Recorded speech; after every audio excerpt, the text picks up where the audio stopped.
Hello and welcome back to another episode of Uncaged, the official podcast of BA Tiger Sports. I'm Director of Aerovision Greg Spencer, alongside my co-host for this week, Executive Director of Athletics Steve Dunn. Dunn, how you doing this morning? Doing great, Coach. Thanks for having us on again for another episode. Excited to be here. Why don't you tell us who we have as our guest today? So we have our head men's and women's basketball coaches, head coach Bo Wallace in his 9th year as the head basketball coach, and Shane Coffey, who is in year 1 as the head women's coach here at BA. So excited to have these guys on. And I did call you coach, son of a coach. And so when you hear Coach Spencer. Former coach as well, about 10 years. So. When you hear Coach Spencer, you probably turned and looked for your dad. But it's no, you are the coach in the room. So I still get it time to time from former players that it's just like that's what they're used to calling you. So it's all good. Let's start. We've got some questions for you guys, but you both played last night. Coach Coffey, let's start with you. You guys played your first game, big win at Muskogee, 62-35. Talk a little bit about the win and what surprised you most about your team last night that maybe you didn't know going in ahead of time. Absolutely. Our team last night won 62-35. We started a little slow. You know, you could tell early in the game that we were a little bit on the edge, just those first game jitters for about the first 3.5, 4 minutes. But once we kind of started getting into the flow of the game, we really started kind of executing our game plan and did it a very good job at it as well. So it's one of those things that I'm just glad to get that first game out of the way when it was all said and done. I mean, to be able to win by 27 on the road in a hostile environment at Muskogee was great. And our team has got a big week this week. We've got 3 more games coming up here, starting on Thursday, Friday, and Saturday, and so we've got to hit the ground running and get prepared for that next opponent. Coach Wallace, what about you guys? You played 2 games in 2 days now. What was it like to have to come off that big win Monday against Webster, but then the quick turnaround and know that you were going to have a tougher challenge, get those kids prepared, but have them understand that we don't know a lot about this team, but we know the level's going to go up. Well, I think you said it right. I mean, back-to-back games are tough anyway, but just trying to get our kids to understand, because we're still young, youth-wise, as far as kids that had playing time, even though we have a lot of kids in the program, but actually got to play in the game. So just trying to get them to understand how tough it is to go to Muskogee and win that game. And I think I was pretty pleased that they found a way to win, even though, we started off 8-0, they call a quick timeout, and then they just kind of chip away. And it's a chippy game, especially in the men's, where there's a lot of hands, there's a lot of reaching, a lot of stuff that doesn't always get called, and you've got to play through some of that adversity and some bad calls. And then we got kids that got in foul trouble and so had to sit early. But I was really happy with how they fought back and found a way. And then to look at it and say we got 27 free throws, and I was talking to someone about that today and said, man, they called a lot. I'm like, yeah, but there's a lot that probably don't get called if you have that many. But our kids shot 25 for 27 from the free throw line. And that's one of the things that we've harped on quite a bit. So just to see those kids kind of grow up and talk about championship teams find a way to win. And for us to do that was pleasing. You touched on this a little bit in your comments there at the beginning, but you guys are a little bit young. You basically have 2 starters back. So there is some inexperience, but at the same time, there's high expectations because you're ranked number 2 in 6A. So what is that balance like as a coach, knowing that, these kids probably read the clippings a little bit and see that they've got these expectations, but you got to balance that because they really haven't done anything yet. Right. And I told the kids this year, as I said, normally I don't even comment about the rankings ever. I said this year, let's embrace it. Let's stay at number 2. Let's get to number 1. And just understand when you walk into a gym, you're everybody's target. I mean, they are coming at us. And so these kids, some of them, like you said, getting thrown in the fire. And even though we've got Brayden Johnson, that's a senior that starts for us, he didn't play for us last year. And so we're playing a lot of guys that didn't get a lot of that. But, it was good to see them kind of bounce back from that. It was good, man. And I'll tell you, the former defensive coach in me kind of loves seeing an official that lets the guys play a little bit. And I'll take that all night. In fact, we've had some games, at middle school level where we've had an official not show up, and I've had to throw a Fox 40 whistle on and call those games. And I'm telling you, when I'm in that position, there aren't many fouls called. no walking calls. I mean, we're going to go play and compete. But I was proud of these guys. I was proud of our kids. You know, like you say, you go into a hostile environment. You don't have a lot of film. It's, you know, early in the season. Your scouting reports are pretty quick, and so you focus more on you than them. And again, I'll take that all day. You know, if the focus has to be on us versus an opponent, I think you feel more comfortable and confident as a coach going into it. And in any sport, at this level, when you're competing at Broken Arrow, at the beginning of any game, there's going to be that early onset of energy and enthusiasm, and there's no team that is preparing to lose. They all expect to win. They're all going to show up, and they're going to elevate and celebrate after routine plays, and momentum is going to be a big factor early on. And it's just surviving that early 3-4 minutes, getting into a rhythm, treating the highs and the lows very similar, and just focusing on the process and every possession. And so just proud of our kids, proud of our coaches. It was a fun night last night. Coach Coffey, back to you for a bit. We learned, you know, I learned personally back at your press conference when you were introduced as head coach last spring. Just family's obviously an important factor to you both, and you take that on the court as well. Tell us a little bit about your upbringing and talk about your family some. Yeah, of course. Not a lot of people know this, but I grew up in a small rural community, Uncaged, Oklahoma, just northwest of Oklahoma City. Uncaged is known for a few things. They're known for farming, ranching. My father's a rancher, so I spent a lot of time on the ranch growing up. But they're known for that. They're known for basketball, and they're known for Ison's chicken. Fried chicken. So that right there has been the epitome of my life. But as you said before, family means everything to me.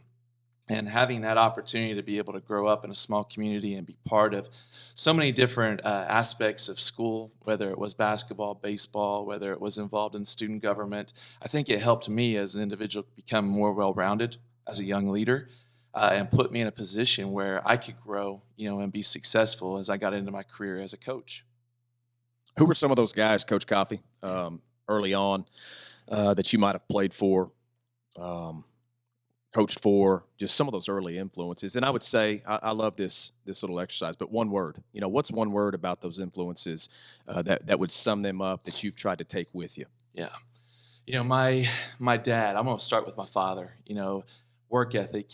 You know, that man has taught me so much in who I am and how I approach day to day. You know, I mean, he has been somebody that's always told me that you can never be too high. You can never be too low. You've got to be ready to take on anything that you are given. And some days it's not always going to work out, but you got to keep your head up and you got to keep plugging. And I feel like that right there has helped me as a coach, number one. But other particular coaches, my high school coach, Tom Arms, guy was a true understanding of a young point guard, you know, growing up. And he really pushed me, you know, to maximize my potential as a basketball player. Having the opportunity to work with a very passionate coach, and Coach Wegstein, right out of college, was instrumental in my growth as a basketball coach. And the guy that has probably had the most impact on myself is Mike De La Garza, legendary coach here in Oklahoma. And the word I would describe him as is passionate. You know, I had the opportunity to visit with him just this weekend. I was out scouting Evan Memorial up in North game, and he runs into me and he's like, "Coach, you got to get over here." And I'm like, "Most definitely. If he says to come, I'm coming over." And it was great to catch up with him, but he's so passionate about not just his kids and basketball, but just life in general. And he wants to know, obviously, what's going on in my family and our team. And, you know, he's going to be one of our number one cheerleaders this year. That's awesome, man. And I know, like, that we all kind of view ourselves still as that 16, 17-year-old guy, you know, and we revere our coaches. I've told you guys all the time in staff meetings that my heroes have always been coaches. You know, my first being my dad, he was a coach. And then, you know, I look at the people in my life that had the most influence on me outside of my parents. It was my coaches. And then to view ourselves that way is bizarre, you know, that you know, in 20, 30 years, people will be saying that about us. It's a great responsibility. But I love asking a question, man, because I think we can all resonate with the Coach De La Garzas and the dads and the former coaches that we all have, man. Coach, you're a longtime high school head coach, but you're most recently coming back from the D1 level. Talk a little bit about your time at Tulsa, and what are some things that helped you, you know, in your time there that now maybe makes you feel like you're going to be a better high school coach this time around? Absolutely. You know, I should say even better high school even coach. better high school coach. Being in Edmond for 17 years it's a sincere place in my heart, to begin with. And I learned a lot from a lot of different people, but one of the biggest things that I learned that I felt was really, really important was relationships. And you've got to be able to get young women, to buy into a system. And how else do you do that? They got to know who you are as an individual too. And when that happens, then you're going to be able to eventually build on that to have success. When I went to the University of Tulsa, and we had a lot of success, had a lot of great things. We went to the NCAA tournament, WNIT, won a conference championship.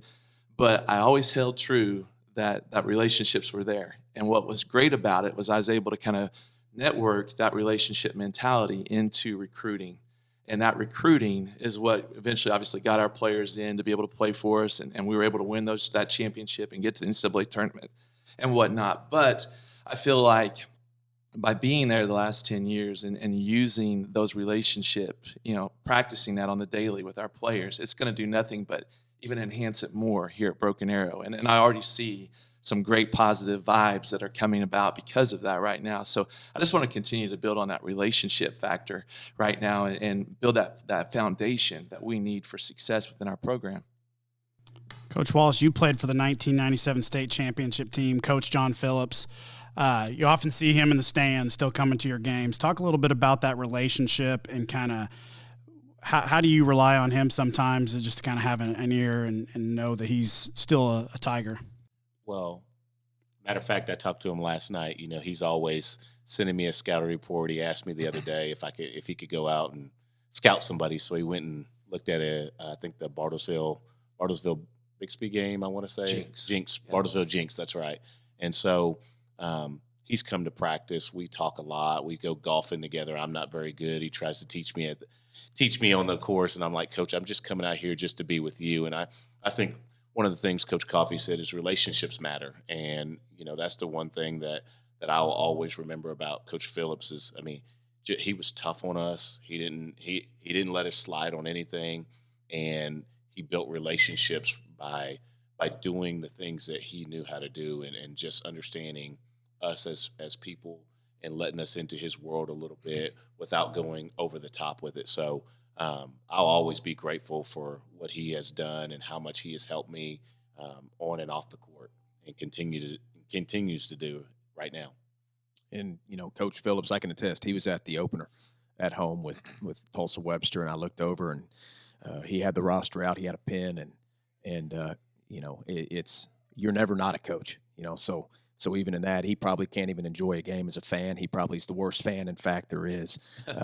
He's a coach, and he sees the game from that way. And again, it goes back to, like I said, man, they're never not your coach. Our heroes are our coaches, and spending time with them, whether you're slicing one on number 9 or sitting in a dark film room watching tape. That's what it's really all about, man. That's why we do what we do. So, Coach Wallace, looking back at last season, talk about that trip to the state tournament, how you were able to kind of use the way we ended last season as a springboard launching back into this year. And with 2 games under your belt, were you able to see how you took some things into the off season and worked on some things that are paying off early? Yeah, first and foremost, those guys last year were just tough kids. We went through a lot of different things with COVID and missing games and all that. And I thought last year across the board, whether you looked at NBA teams to college teams to high school, the older groups won. And I'm so thankful for those guys and their leadership and how they handed that torch down to the other guys. And then moving to this year, I think for our team to just see how much leadership those guys gave and watch Aaron as he starts to become a leader for our team and trickle down to other kids in our program is what it's about. The state tournament, our goal every year is to get there, and then, you got to be good and you got to be a little bit lucky when you get to the state tournament. I understand that as a coach, but that's our goal every year. And these kids have bought into that. Just coming off of last year. And I remember telling them, Aaron and Anthony especially, just saying, hey, I want you to remember this feeling because you had a chance, you're there right in the mix of that game, and just came up a little short. So just kind of, I always try to remind them. Sometimes I'll put that score up from last year just on the scoreboard, and they'll walk into the gym just to add that motivation. But our kids, our younger kids, our sophomores that are in the program that aren't suiting up varsity, they understand our goal is get to the state tournament, and the way that we do that is one game at a time. And right now we're 2-0. Fortunately, we played really well the first game. Second game, we didn't play as well as I thought we should have, but found a way to win. So that's just our goal to continue to get there. And, you said leadership, and I would say one word that you've used often since last year was leadership, and talking about guys like Aaron and Anthony and just the growth that you've seen this offseason. And I think that's what they'll bring to the table even after a game like last night is nobody's going to be more critical of their performance or their performance as a team as them. And those self-coached teams, those are the ones that do something special at the end of the year. And so that comes from leadership. And you said the word toughness. And I've told a lot of people this about our community. Broken Arrow is a tough community. And the word toughness resonates with our kids. They respond to it. They believe it. Their parents are tough. It's a blue-collar community. And I love hearing when our coaches leverage that, because it is a strength of our community. It's a strength of our kids. And I believe what you say there, it's important. Well, and Coach, one other thing that you kind of hit on is Aaron and Brayden, our two senior point guards. They came up to me after the game and said, Coach, it's our fault that we didn't play better.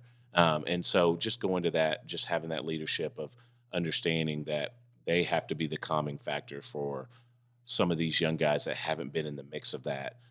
Was huge for me as a coach because I always want a player-led team, and right now I feel like we have that, and those kids are doing a good job of that. And that's the speed of trust. I mean, it takes a lot of vulnerability and trust for a kid who all they want to do is please us, right? They want to please their coach, and it takes vulnerability to be able to say, Coach, that one's on me, and they wouldn't do that if you hadn't built that trust with them. Absolutely.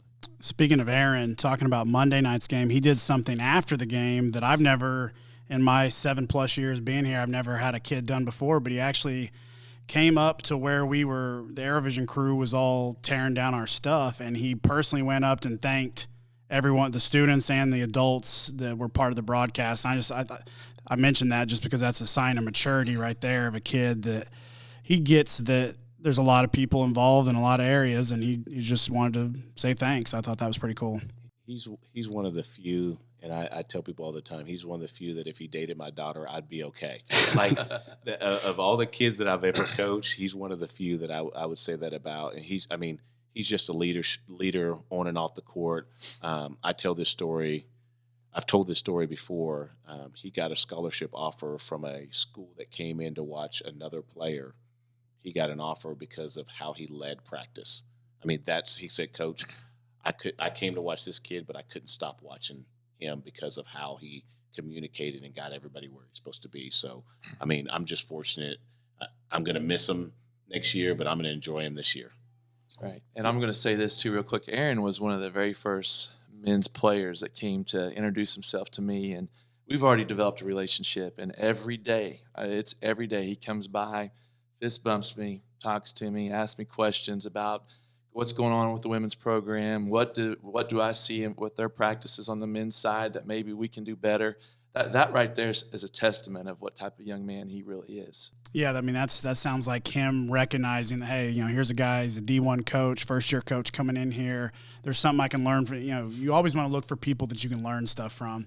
But bringing that up leads me to a question I didn't have on my list, but talk a little bit about you guys haven't worked together too long yet, but obviously, if you're not a coach and you don't understand, the men's and women's basketball programs have to work very close together, and it's not always the greatest relationships between the coaches. You have to worry about court time, practice time, and coordinate schedules. Talk a little bit about your guys' relationship and how you guys have bonded so far.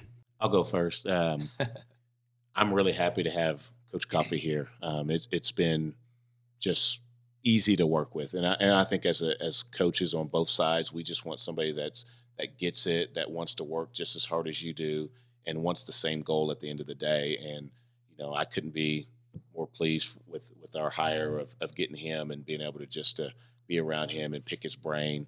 And you said it as well. As my thing is we can always learn from someone. Just like I told our team, like we can learn from wins, we can learn from losses. But I sit in there. You'd rather learn from the wins, right? Absolutely. But I sit there, and Coach Coffee and I, we chop it up about different things, and hey, what about this and what about that? And we've already stolen plays, and I'll tell you this, is I've always been one of those guys that, like, I don't want to run the same play the girls are running. Like, you get to games and both teams are running the same plays. Like, man, but there's obviously some things that I have talked to him about that I'm grabbing, and there's some things that he's grabbed from us, because I'm looking at one of his things the other day, and I was like, that looks like our play Trojan. He's like, yeah, I was talking to Coach Hump about that, and so he changed kind of how he wants to run it, but it's the same concept at the end of the day. So for me, it's been really great to have him around. Yeah, and for myself, I've been really blessed in my tenure as a coach with the men's coaches that I've worked with. From Rob Hunt at Eva Memorial to Shane Cower, who Bo knows really, really well at the collegiate level, working with Danny Manning. He was big time. Frank Haith, is another guy that was really, really good to work with. But like Bo said, what I've enjoyed so much about our relationship is the fact that he wants the same thing that I want. We want excellence. We want to be able to be the very best that we can be, night in and night out. And we know that takes a lot of hard work. It takes a lot of commitment. And we understand that, hey, we've got to work together. We deal with a lot of things when it comes to having space for a gym. We even had a practice early in the year because of a conflict that came up where we were in the Ox gym together. And it was the loudest practice I think both of us have had all year, but it was great. And that just shows you the camaraderie that we're developing. And as he was saying, I'm open book, to him. Any day that he wants to come to me and ask questions, I'm there for him. And I really think he's the same way for me. And I feel like we're developing a long-lasting friendship. And I can attest to that. When we were courting Coach Coffey early on in the process, and we went after him. He wasn't on internet message boards trying to find a high school girls basketball coaching position. Really could have gone anywhere in the country at that point in the year. But thankfully he picked up his phone and met us for coffee. But at some point, in that process, we thought of a time where we could bring Coach Coffey over and let him see the facilities and show him around campus. And at this point, no decision had been made. And we thought of a time that would be after school hours, and we could be, top secretive. That's kind of something that's important to us, and respecting, the privacy of the process, for everybody involved. And so we get to the field house, and I should have known Bo was up there working.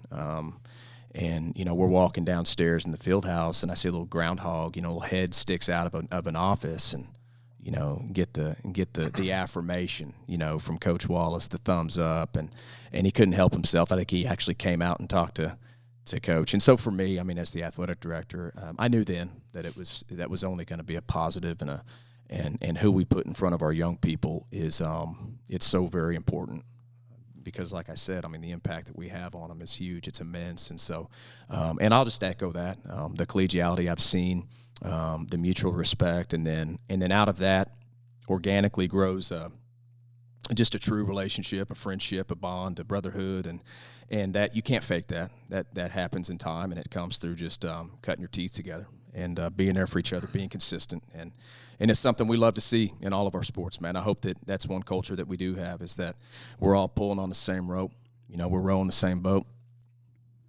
Let's talk about some kids here. We'll start with you, Coach Coffey.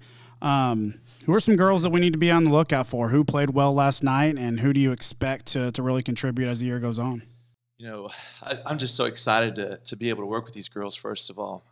They've come in hungry. They have been very coachable. They've had just a sense of urgency of wanting to get better. And as a coach, you want that, and you want to see that every day. Anytime that you see your players getting a little stale in practice, then you got to change, but our kids throughout all of preseason leading up to the season have been very impactful, on the daily. But I'm going to start with Taleah Jones. She's a senior. She just committed and signed, actually, to the University of Texas Arlington. Kid is an unbelievable player. She can score at all three levels. Last night, she didn't really get a lot within our offense, but they were pulling her hair. They were pulling on her jersey. I mean, doing a lot of different things, but that didn't keep her away from finding a way to go score. She got to the rim several times, was able to hit a three, but she's known as a shooter in the collegiate world, and we know that that's what she's going to be able to do, and she's going to be able to provide a big punch to us on the offensive side, along with her length, on the defensive side too. We also have a freshman that has got a lot of hype. Has got several Division I offers at this point. Mackenzie Mathern, she's about a 5'10" point guard. I really consider her a combo guard. She can shoot. She can put the ball on the floor. She, too, has the capability of being able to score at all three levels. But as a freshman, we're going to have those nights that we're really, really good. We're going to have those nights that we're going to learn a little bit. So that's something that I know she's going to be prepared for. And as a coaching staff, we're going to make sure she's lined out in the right way. Tania Howard is a junior. Last night, she had a double-double. She had 10 points, 13 boards. I told her last night after the game, I'm like, listen, you could have 20 points and 13 boards last night if you could have just connected on some simple layups. And so much of it was the anxious side of her starting a game. We missed a lot of little gimmies early, and she was a big part of it, and pulled her out, talked to her, put her back in, and all of a sudden, she was fine. She played with a purpose. I look at Grace Pippett, does a really good job for us, fills a role. She's going to be a shooter and a rebounder for us. Anissa Herrera is a senior. She's a bulldog. She's the girl that's going to kind of set the tone for us on the defensive side of the ball. She's going to take charges. She's going to bring energy every day. And another young lady that I really want to point out to you real quick is a sophomore, Hallie Kitchen. This young lady last night was a spark for us to get our game started. We were struggling to score. And we put her in the ball game. She just sunk a big three. It wasn't even anything to her. And the next thing you know, the very next possession, she drives and gets a kickoff to Tania to get her game going. I immediately told her that was the way to get it done for us, And in the locker room, we were hitting her up on that after the game, saying you were that transition that we needed, to get our game going in the right level. So those are some key players that I think are really going to be impactful for us this year. Yeah, they certainly were. Young girl Taryn plays probably in her first varsity game ever, and had some big stops defensively. Had a few putbacks, and April Van, another one that's coming back this year that played well. I thought what was cool. I think we had 10 jerseys in a rotation. We did. That's big. I mean, sure. And of course, you're trying to find those, the best matchups and just the best chemistry of what girls need to be on the floor together and just trying to match their skills. And I thought that was pretty cool. I mean, it was awesome to see that many girls get involved and probably my takeaway just watching our bench was so involved. They were so involved the entire game. They were so excited for each other. They provided a lot of energy. Absolutely. And that's one of the things that we've talked a lot about is, whether you're on the floor, you're on the bench, we're part of a common goal, and that's to get that W. And that energy needs to be provided by our bench on the daily. And one of our very first scrimmages of the year, we literally had a camera just filming our bench to see what we could learn from each other. And they noticed that some of us would sit, and not be engaged and whatnot. But we've learned through that process, and I feel like we're going in the right direction for sure. It's huge. And that intentionality, you feed what you want to grow. That's right. So if you want to see a bench that's energetic and enthusiastic, and you put a camera on them and you have them sit down and watch it like it's a game or a practice, you feed what you want to grow. And again, they want to please us, and every kid has a role. And so, when they're coming off the floor at a timeout or a quarter break, or there's a potential swing in momentum, they're looking at the bench to see how they're reacting. And that's largely going to be how they respond. So I love it. Set and change. I love it. Bo, we talked about Aaron. We gave him some shout outs.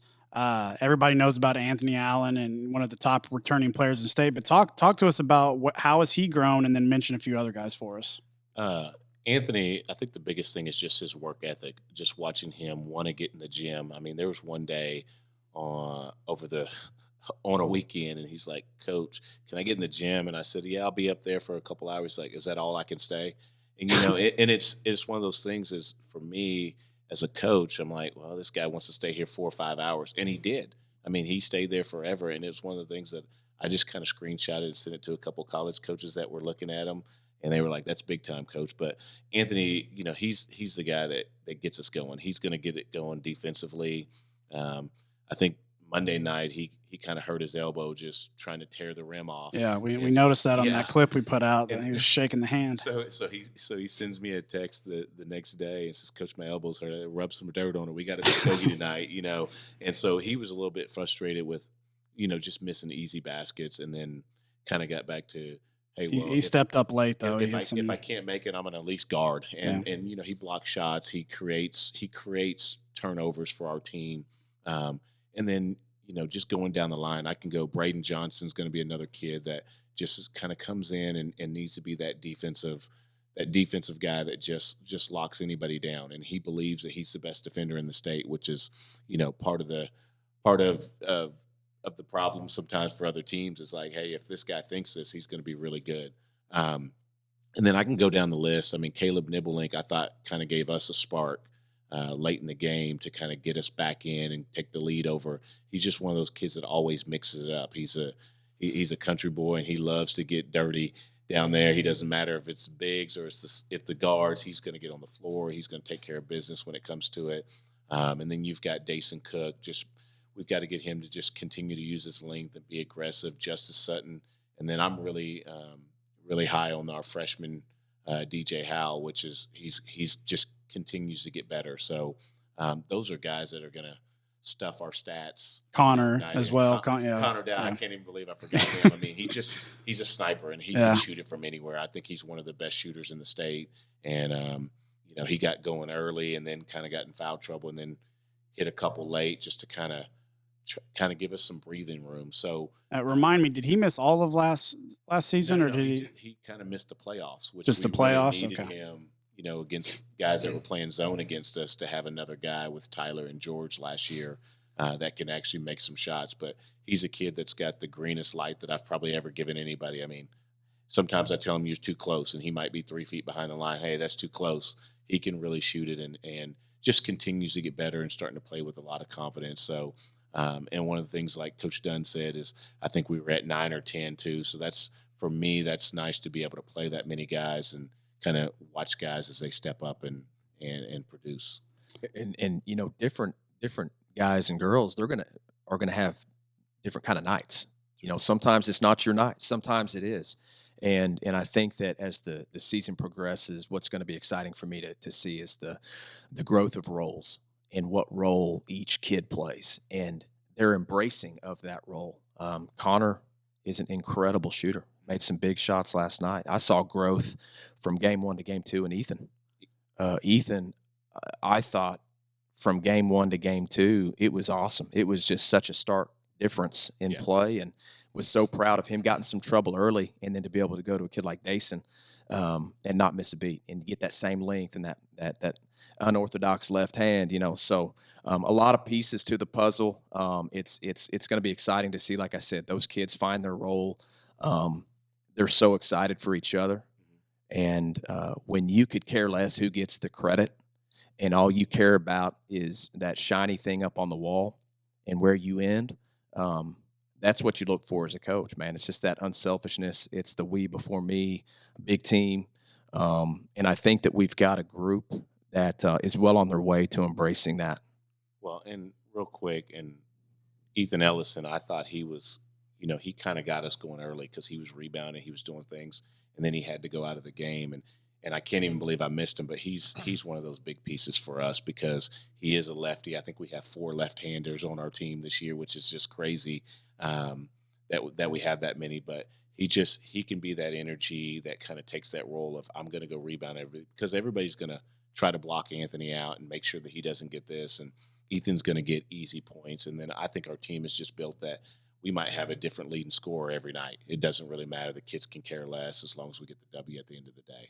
And that's the thing. It's kind of, asking a coach to talk about specific kids is so difficult because, Aaron is not going to be Aaron without Wyatt in practice. Right. And without Barker leaning on Ellison and leaning on Dason, they're not going to be who they are. Right. And so it's a program thing. It's hard to start talking about these players, but, I know in critical situations of games in all sports, you think of players, not plays. And so, again, that's the development of an early season. It's seeing the guys that are going to show up under the big lights and compete and continue to stay level-headed and be great teammates. And so it's been off to a good start. Really proud of both programs. Our kids are representing this community very, very well. And that's because of strong leadership. And these guys have assembled staffs who reflect their values, coaches who reflect their values, that love our kids. And, as a dad of three, that's kind of the lens that we should all look through is who do we want our kids to be impacted by? And we've got a group of guys and girls on staff that are pouring into these young people. All right, I got a couple rapid-fire, fun, quick, get-to-know-you questions, then we'll get you guys out of here. We'll see if Dunn has any final thoughts as well. But we'll just go – I'll say the question, then give me your answer, and we'll move on. All right, favorite current TV show you are watching, whether it be Netflix, Hulu, whatever, and favorite TV show of all time. Coach Wallace, go. FBI and, probably Fresh Prince. Good ones. This is Yellowstone. And Yellowstone. That's a very popular show right now. Bo, back to you. Favorite sports team? And don't say Atlanta Braves. It depends on which sport. Just whatever. Kansas Jayhawks. If you gotta pick one, the Jayhawks. Oklahoma State Cowboys. There you go. Sorry about your defensive coordinator leaving you. I know. That was a tough loss. Tough one. Let's see. Back to you, Coach Wallace. Best vacation you've ever been on? Bahamas. Same. Yeah. You got one band, group, or artist. They're coming into Tulsa this weekend for a concert, and you've got free VIP tickets. Who's it going to be? It can be a current artist or an all-time artist that may be even dead or not performing anymore. Michael Jackson. Steve Miller Band. All right. Last question real quick. A hobby or something about you that people wouldn't necessarily associate you with that you should tell us. Didn't phrase that one very well. I'm a movie guy. I love to go to movies. I'm kind of afraid to tell you this. But I like to do crosswords. Nice. That's my thing. It's my stress relief. Dunn, any final questions or thoughts from you before we move on? I just learned who my head basketball coaches are. I mean, some of Steve Miller Band and crosswords. It's funny, because all those answers I could probably guess 90% of them. Got Mr. KU over here, so. Well, that's it. Appreciate you guys coming on and letting Tiger fans get to know who our head coaches are, and I'll just finish with follow us on Facebook, Twitter, Instagram. Come watch these guys and girls lay it on the line for Broken Arrow. They're representing this community in such a fantastic way. It's an exciting brand of basketball, and we want to make Tiger Fieldhouse a nightmare to play in. So come out and watch these kids. They deserve your support. And this podcast, when it comes out, will actually be a couple days before the game on the 17th, which will be our first home game with both teams in action that will be on AeroVision as well. So if you can't make it, watch it on AeroVision. And guys, we appreciate you coming on. And like I said, follow them on social media and keep up with these great coaches and great teams. Appreciate you having us. Yeah, thanks for having us. We will be back soon. Be sure and subscribe to the AirVision Podcast Network on Spotify, Apple Podcasts, or wherever you get your podcasts. And we will be back with more episodes. Thanks for listening. We'll see you next time.